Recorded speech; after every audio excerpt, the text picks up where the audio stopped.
resgate dos principais fatos que marcaram os 190 anos do Parlamento Capixaba. Do contexto histórico até os dias atuais e também as perspectivas de futuro.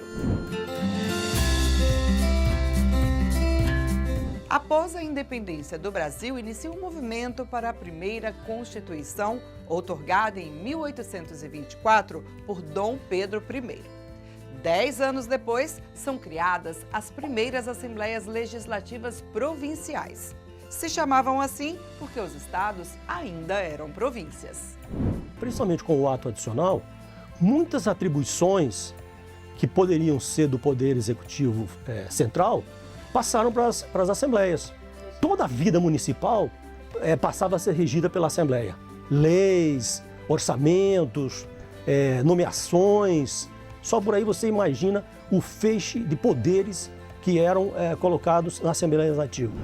A Assembleia Legislativa do Espírito Santo foi oficialmente criada em 12 de agosto de 1834, mas só no ano seguinte ela é de fato instalada e começa a funcionar em um prédio público no centro da cidade, onde também ficava a cadeia. O prédio que serve ao governo, que serve para reuniões do conselho e tinha também a cadeia, pública. Ela é, na verdade, uma repartição dos serviços públicos. As primeiras eleições para o parlamento eram indiretas e com voto censitário. Você lembra dessa aula?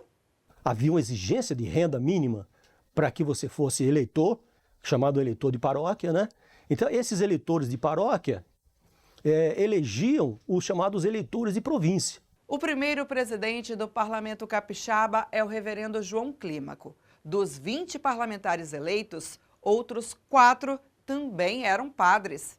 Então, era um parlamento ou um convento? O catolicismo era muito popular, ele atravessava todas as camadas sociais. Eram eles que organizavam as mesas eleitorais. Era ele que dizia, este é o eleitor, este é eleitor, este não é. Ele que apontava. E não é por acaso que entre as primeiras comissões permanentes, 2 tratavam de questões religiosas. O colegiado de catequese e também o de negócios eclesiásticos. E outro nome, que soa bem diferente dos dias de hoje, é a Comissão de Juízes de Paz. Mas o que é isso? Um juiz eleito diretamente nas assembleias primárias. Era um representante popular. Ele era o sujeito que chefiava a vila. E esse sujeito, ele era muito importante. Outra curiosidade é que os projetos aprovados pela Casa eram levados pessoalmente, em mãos, por um grupo de 10 deputados ao presidente da província. A comissão de deputados que fazia isso era chamada de deputação. Agora, vamos imaginar quais seriam as polêmicas da época. Apoiar ou não a libertação dos negros escravizados? E a questão indígena? Eles eram considerados rebeldes ou sobreviventes? E a mão de obra europeia já estava chegando por aqui. Quem foi que deixou essa italianada invadir o Espírito Santo? Esses grupos que vão fazer parte da Assembleia Legislativa Provincial, desde o começo eles vão manifestar essa necessidade de que o Espírito Santo deveria trazer imigrantes estrangeiros. E a Assembleia Legislativa Provincial, então, ela vai ser um importante elemento de divulgação e de reivindicação dessa pretensão do Espírito Santo de incentivar a imigração estrangeira. Foi a Assembleia Legislativa que sugeriu a ideia e que participou ativamente do encaminhamento desse processo.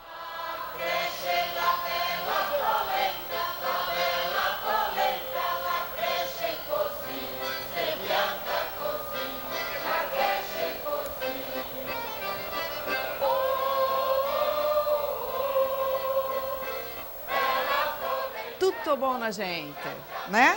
Tudo bem, eu amo macarrão e polenta.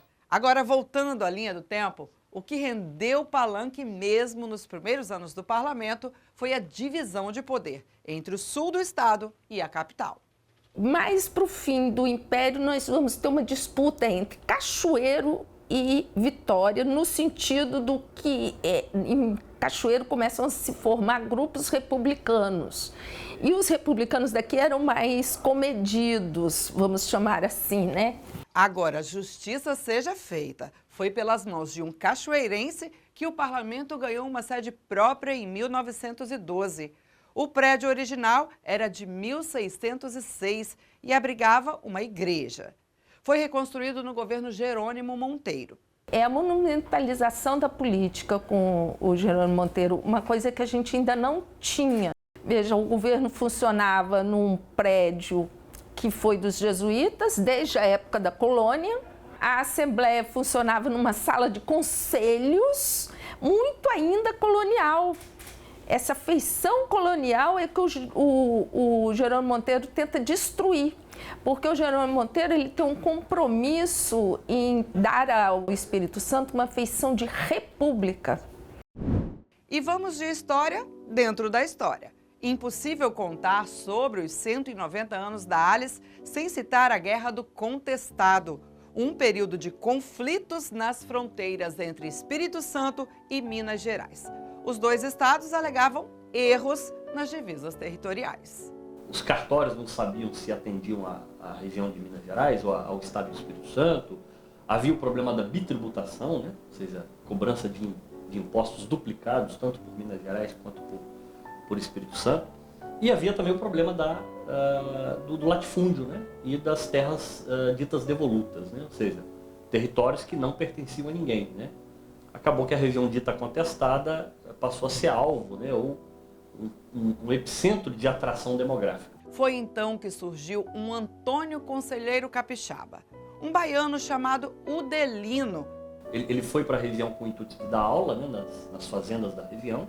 E ele era uma liderança, portanto, letrada, né, que entendia minimamente das questões relacionadas à terra, e ele passou, de certo modo, a ser um ente, digamos, organizador do ponto de vista social naquela região. E fez o que é comum nos movimentos sociais do campo, que fez aquilo que nós chamamos de auto-organização, né? Ou seja, atribuiu tarefas a cada uma das pessoas, né, que tinham algum perfil de liderança. E isso, evidentemente, causou muito incômodo, sobretudo aos grandes grileiros da região dita contestada, né? E, evidentemente, incrementando os conflitos, né? A consequência disso foi que o movimento foi duramente reprimido, né, no início dos anos 50, mais precisamente em fevereiro de 1953. Houve uma repressão bastante violenta do movimento. Daí já se vê, né, que a história não terminou nada bem. Com a intervenção de força policial no movimento, o líder Udelino fugiu e nunca mais ninguém soube o paradeiro dele. Demorou, gente. Só depois de um século da criação do Parlamento Capixaba foi eleita uma liderança feminina. Judite Castelo Leão foi a primeira deputada estadual no Espírito Santo. Creio, senhores deputados, hoje como ontem, há horizontes amplos, iluminados de esperanças, favorecendo as conquistas femininas. Nos 190 anos da Alice, 4 deputados foram cassados. O primeiro foi o deputado Benjamin Carvalho Campos, do Partido Comunista do Brasil. Na época, o Tribunal Superior Eleitoral cassou toda a sigla. Elcio Pinheiro Cordeiro, da União Democrática Nacional, a UDN, foi no início da ditadura militar por conta de um discurso com críticas ao 3º Batalhão de Caçadores. Já em 1969, José Inácio Ferreira e Dailson Laranja foram os 2 últimos cassados. Ambos do MDB perderam o mandato pelo ato institucional número 5, o AI-5. Tudo por causa da famosa Carta de Itarana. Essa carta tinha o conteúdo que foi o conteúdo considerado explosivo, que era segundo o inquérito policial que foi formado, de incitação contra a segurança nacional, contra a lei de segurança nacional. Porque nós fomos eleitos para ser oposição. Então fazíamos realmente uma oposição, tanto eu quanto o ex-governador José Inácio, uma oposição muito forte ao sistema, ao regime que se implantou no país através do golpe militar de 64. E nesses 190 anos, muitas histórias foram vividas no vai e vem dos corredores e plenários. Dos muitos causos que teríamos para contar, tem o do servidor José Maria Pimenta. que há meio século faz parte dessa construção. Dentre várias funções, incluindo de diretoria, ele ficou conhecido mesmo como o Homem do Tempo. O apelido surgiu porque eu era o responsável para marcar o tempo dos deputados. Era 5, 10, 20 minutos, era de acordo com o regimento e com o momento, o que queriam falar, né? Encaminhamento, a questão de ordem. Ele se recorda bem do período em que os militares tomaram o poder e obrigaram que se calassem os parlamentares e os cidadãos. Então, quando eu vejo alguém falar em ditadura, não conhece a ditadura, não sabe o que é uma ditadura, não sabe, porque a ditadura é muito triste, custava muitas coisas, né? Podia falar, os músicos não podiam cantar certas melodias, né? Que era censurada. O jornalista Lino Rezende fazia reportagens e foi editor de política nos anos de 1970 a 88 e foi testemunha da atuação dos censores no parlamento e no jornalismo. Numa época, na Gazeta, a gente tinha lá um painel aqui, do tamanho da largura dessa parede e um pouco mais baixo que ele, que metade dele era coberto com os bilhetinhos da censura. Começava assim: de ordem superior fica proibida a divulgação de os detalhes. O movimento estudantil não era noticiado. Havia censura prévia e normalmente qualquer coisa de movimento estudantil era vetado. Os movimentos sociais eram pressionados, as pessoas tinham medo, sabe, de assumir publicamente determinada posição, porque podiam ser presos, podiam ser processados. Lino também contou coisas boas. Ele ressaltou a intensa participação dos capixabas, tanto os cidadãos quanto os parlamentares, no movimento constituinte de 88. Foi uma das coisas mais importantes do Brasil, na história brasileira, porque consolidou o princípio de um regime democrático. Sabe, estabeleceu parâmetros para a democracia, estabeleceu limites, e graças a esses parâmetros e limites é que hoje a gente não está numa ditadura de novo. Declaro promulgada o documento da liberdade, da dignidade, da democracia, da justiça social do Brasil. Que Deus nos ajude que isto se cumpra. A Constituição estadual é, de certa forma, uma réplica da federal. O processo foi idêntico ao da federal. Comissões temáticas, não participação popular direta, mas participação dos movimentos sociais. Politicamente foi muito rico, né? Porque havia um desejo de participação. O movimento estudantil, as comunidades eclesiais de base, os sindicatos, em busca de participação, porque era uma coisa que tinha ficado represado durante a ditadura.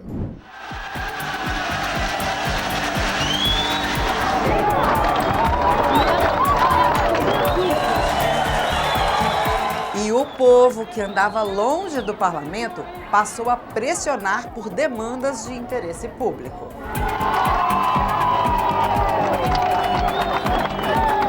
O plenário da Assembleia virou palco de manifestações. As primeiras foram para a inclusão de emendas populares na Constituição Estadual, porque depois que o Congresso promulgou a Constituição Federal, os parlamentos tiveram que continuar o trabalho nos estados e, por aqui, movimentos sociais tiveram atuação forte. O processo constituinte já foi a virada de chave, né? Porque a mobilização popular em todo o país para participar do processo de elaboração da Constituição de 88, ela dinamizou muita coisa que estava parada desde a ditadura militar. Um movimento de reivindicação da população, de colocar mais participação popular, tribuna popular, pedido de informação, criação de conselhos. Isso tudo veio em decorrência da Constituição de 88. E o povo gostou de ser protagonista, viu? Bateu o pé contra o auxílio paletó dos deputados e, aos poucos, se acostumou a fazer parte do dia a dia do parlamento, dizendo: olha só, Isso nós não queremos mais. Era maior intimidade entre o parlamento, né, os deputados e a galeria. Era muito legal isso, porque ficava muito perto, o pessoal gritava, levantava cartaz, passava com os braços para frente, onde os deputados ficavam. E no meio estava a imprensa. Atrás dos deputados, na beiradinha da galeria, onde ficavam os populares, estava a imprensa sentadinha ali. Ali nasceram muitas das lideranças políticas que iriam despontar com mandatos nos anos seguintes. Entre os movimentos clássicos desse momento de efervescência, destaque para os manifestantes de macacões amarelos. Eles portavam as antigas bombinhas de matar mosquito, era o comando de caça aos corruptos. Onde tinha qualquer fumacinha de atropelo dos direitos do cidadão, lá estavam eles. E assim entraram para a história. Que vinha dedetizar todos os espaços da Assembleia e dos outros poderes quando tinha uma denúncia de corrupção. Assim conseguimos acabar com a aposentadoria de deputados, com o auxílio paletó antigo. E assim também houve muito protesto em relação à sede da Assembleia, essa atual sede. E foi na onda desses primeiros anos de liberdade após a abertura política que o então estudante André Hess começou a frequentar as sessões da Assembleia. Ele buscava ali as ferramentas com as quais trabalharia no futuro, tanto que atuou na cobertura do parlamento por vários anos. Tinha a crítica à nova sede da Assembleia. Toda vez que você vai falar em obra, em nova sede e tal, a imprensa sempre acende o sinal amarelo. Teve um concurso muito polêmico na Assembleia Legislativa, a suspeita de que era carta marcada. O concurso chegou a ser suspenso e a Assembleia vivia um momento de desgaste. No final dos anos 90, o André e a sociedade capixaba assistiram a um agigantamento. Existe essa palavra? Bem, foi aí que todo mundo viu o Poder Legislativo ganhar muita força frente ao Executivo. Também, né?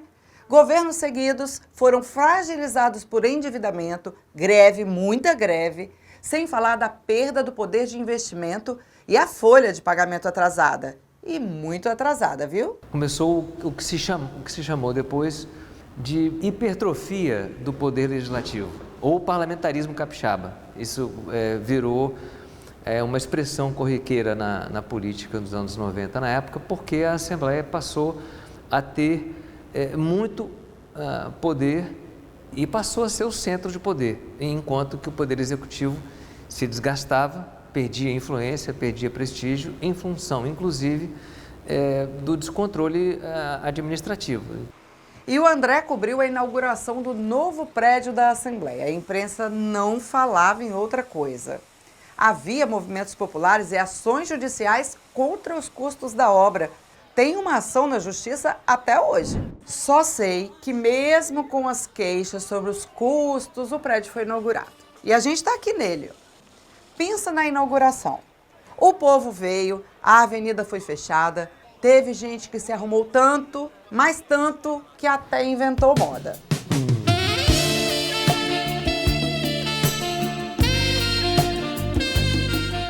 E outra coisa, rolou também uma chuva de pétalas de rosas com o helicóptero da Polícia Militar.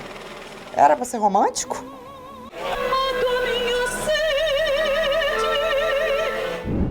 Logo nos primeiros anos do prédio novo, em 2002, a Assembleia ganhou a TV Alice, que é uma das pioneiras entre os canais legislativos do Brasil. Um marco na transparência do parlamento. Agora imagina que nas primeiras transmissões, ao vivo e sem edições, manifestantes invadiram o plenário. E o Espírito Santo virou notícia nacional.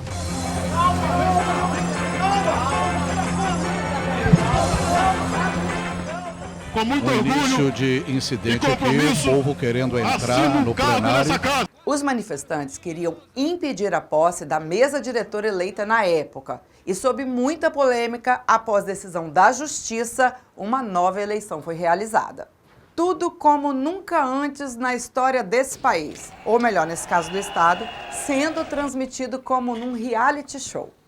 Chapa única. A TV Assembleia foi um ganho que a sociedade e o próprio Poder Legislativo teve. A TV veio abrir, veio escancarar esse trabalho do parlamento, que é tão importante, o parlamento estadual, a gente acompanhar isso enquanto cidadão, veio escancarar, veio abrir as portas para toda a sociedade assistir. Estava tudo sendo mostrado, era o grande irmão, né, o Big Brother, né? Pelas lentes da TV Alias, também se passou outro marco histórico.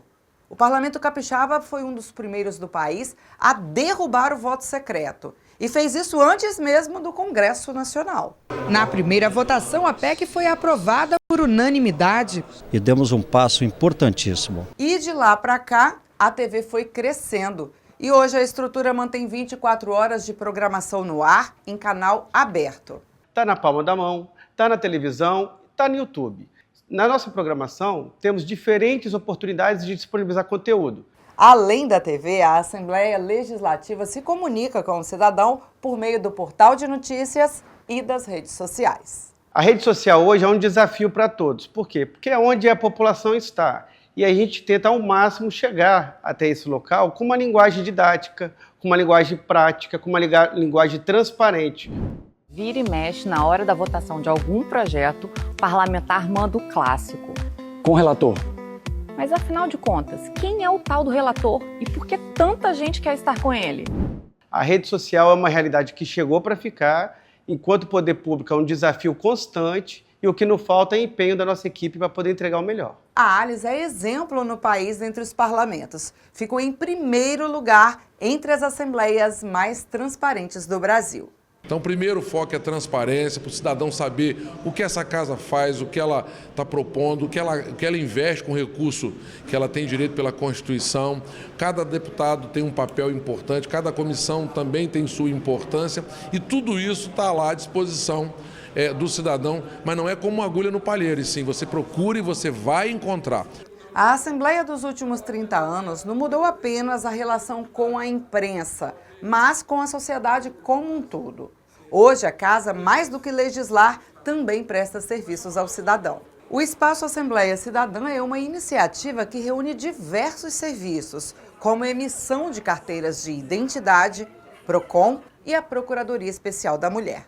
Estar aqui quer dizer também que as mulheres ganharam um espaço a mais, um espaço dentro dessa estrutura de poder que sempre foi patriarcal, sempre foi vista para os homens, né? E a Procuradoria estar aqui é importante demais.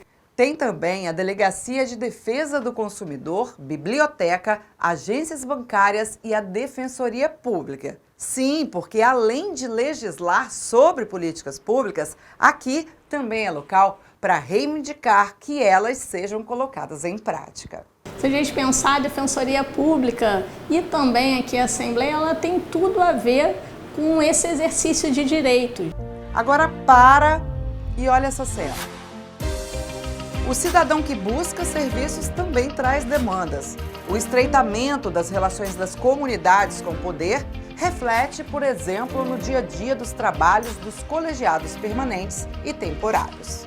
Muitas das escolas não estão preparadas para receber nossos filhos com deficiência. Fora dos gabinetes, nas estradas de chão estado afora, o cidadão do campo, do outro lado da cidade, também ganhou uma nova abordagem da Assembleia, que vai até o meio rural para agrupar produtores com as mesmas vocações e potencializar culturas. A assistência técnica faz a diferença na vida do agricultor e a gente sente isso na pele. Quando a gente está com ele e fala, a assistência técnica já fez a diferença para mim. Inclusive, o projeto Arranjos Produtivos teve um grande reconhecimento. Em 2024, ganhou o primeiro lugar na premiação Assembleia Cidadã, concedida pela UNALI, a União Nacional dos Legisladores e Legislativos Estaduais. E o projeto vencedor é Arranjos Produtivos do Espírito Santo. Agora vamos voltar a falar de leis, função principal do parlamento. Mas acontece que ao longo dos anos o arcabouço, adoro essa palavra, hein? Ficou confuso. Pensa, 190 anos de papel, mais papel, mais papel. Entrou em cena o Revisa Alias. O nosso sistema jurídico brasileiro, ele já é muito complexo, né? Para a gente que trabalha na Casa de Lei, você imagina para o cidadão. Nosso site estão com as legislações todas atualizadas, revisadas, consolidadas. Então isso facilita muito. E como nós falamos de papel, precisamos lembrar o programa Allies Digital. Antes, mostramos que os deputados provinciais iam ao governador levar os projetos em mãos para sanção. Agora vai tudo pela rede. A principal entrega desse projeto Allies Digital foi transparência, porque o processo de capa a capa fica disponível em tempo real. O Allies Digital representa economia para os cofres públicos, maior transparência e eficiência dos atos e, é claro, salve a natureza. Depois de quase 6 anos de projeto, em torno de 1.000 árvores que a Assembleia salvou por não utilizar papel no processo legislativo e agora também no administrativo. Mas o que a gente faz com esse tanto de papel que se acumulou até essa bendita digitalização chegar? Desde os tempos que meu trisavô chegou lá da Itália até hoje, essas milhares de folhas iam para o arquivo geral. E para não correr o risco da história se perder, essa papelada agora começa a entrar no mundo digital. O documento, quando está dentro de um arquivo, a gente pode pensar assim que ele está um pouco restrito. Então, fazer digitalização é trazer, é apresentar para a sociedade, hoje a sociedade do século XXI, a sociedade da informação, que os documentos estão disponíveis, são documentos vivos, estão próximos da comunidade. No começo da reportagem, a gente mostrou o Pimenta. Coloca aí um pedacinho porque vale a pena ver de novo o Guardião do Tempo. O apelido surgiu porque eu era o responsável para marcar o tempo dos deputados. Agora é a vez de outro guardião, o nosso guardião da memória, o Tunico. Muito do que vocês viram aqui tem o dedo dele, ou melhor, o clique. Tunico é bem conhecido nos bastidores da política capixaba. Nos últimos 50 anos, cobriu grandes eventos e guarda não só um acervo físico de imagens da Assembleia, mas também um arquivo de lembranças. Fui fotógrafo de 6 governadores seguidos, mas nesse período eu frequentava a Assembleia. Por quê? Era só atravessar a rua e cumprir a agenda dos governadores.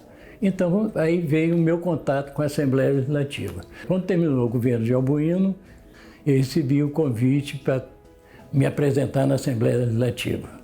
A ideia inicial era criar um museu da Assembleia. Eu digo, mas não tem material para isso. Não seria mais lógico pegar o acervo que está todo encaixotado no arquivo lá embaixo e fazer um centro de memória? É que eu fotografei um Papa que virou santo. Fotografei um príncipe de Gales, que hoje é o rei da Inglaterra. Fotografei um ativista, Mandela, e virou o presidente da África do Sul e Nobel da Paz. De fotografia mesmo do estúdio, de 68 para cá, deve dar uns 56 anos, mais ou menos. Fazendo a mesma coisa porque eu gosto. E isso aqui é o que completa a minha vida. E eu sou grato à casa. E grato aos amigos, né? Porque onde eu passo tem sempre uma palavra carinhosa, um incentivo. Isso aqui é meu mundo. Pois é, sem pessoas como o Tunico, não tem como contar histórias. E entre tantas coisas que ainda temos a contar sobre os 190 anos da nossa história, fica a certeza de que qualquer que seja o enredo, o capixaba tem se colocado como protagonista das mudanças.